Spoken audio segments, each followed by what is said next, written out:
Hi guys, and welcome back to my house. My name is Sage for those of you who don't know me, and in today's video I wanted to talk about cleaning the lint trap on your dryer.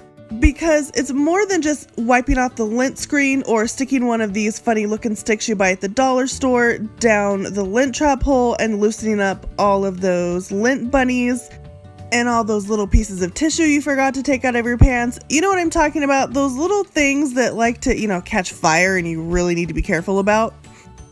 And although I wipe down my washer and my dryer every week, and twice a year my roommate and I will take off the back and vacuum out the whole exhaust system that's in the back to help prevent any dryer fires or clogging.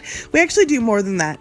Once a month we take our dryer lint screen to our kitchen and we clean it off. We literally wash it off. And I know what you're thinking, I've never had to do that before. Well, here's why.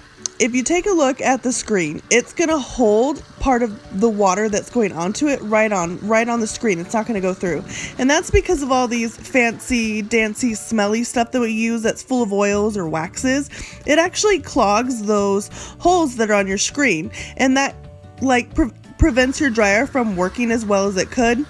Your dryer has to dry things longer because the airflow isn't as good, and so that could cost you money. And I've actually heard that it can increase fire danger. So what I do is I rinse it off as well as I can, and then I take a scrub brush. I wouldn't use a metal scrub brush. I would just use a softer, medium, bristled one. I use regular dish soap because it's pH neutral, and it won't leave a residue on the screen when you go to rinse it. It won't stick to stuff. It doesn't dish soap is really good about not sticking to things. So anyways, if you just take the brush and you just get every little piece that you can, be gentle. You don't want to poke a hole through it, but just work it. Take your time and scrub both sides of the lint trap, and you want to go both directions on both sides so that you get into all those little holes. If you have anything that's really stuck on, I just use one of my old toothbrushes that I use as a cleaning toothbrush. I keep in my cleaning caddy. And then I just rinse it off. And you're going to want to rinse it off really well. Because like I said, you don't want any residue on there, because then more lint will stick to the residue and then it'll clog it more. And that defeats the whole purpose of doing this. So just take your time and rinse it really well. And then I just gently tap it, because again, I don't want to break the screen. And then I use a paper towel to soak up some of the extra moisture. You can use a rag, but I honestly think that paper towels actually work better for this situation. And then I just set it to dry, and depending on the time of year, it can take from 20 minutes to an hour in my region.